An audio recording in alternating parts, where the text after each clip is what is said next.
আমি ভেজে রেখেছি।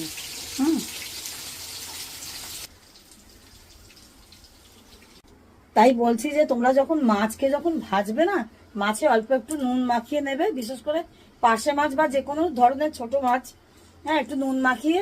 আর অবশ্যই তেলের মধ্যে একটু হলুদ দিয়ে দেবে, তাহলে মাছটা ফাটবে না।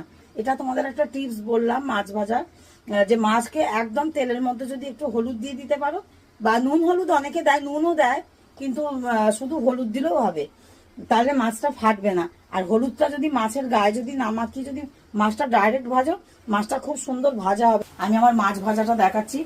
খুব ছোট মাছ, কিন্তু খুব একটা বড় পার্সে নয়, কিন্তু তাও দেখো মাছ একটাও ভাঙেনি, প্রত্যেকটা মাছ গোটা গোটা আছে। আর আমি অবশ্যই রাখবো করার পরে ফ্ল্যাট পাত্রে। আর আমি কি দিয়ে রান্না করছি আমি তো সবটা শেয়ার করতে পারি না। যাই হোক, তেলের মধ্যে কাঁচা লঙ্কা, কালো জিরে ফোড়ন দিয়েছি।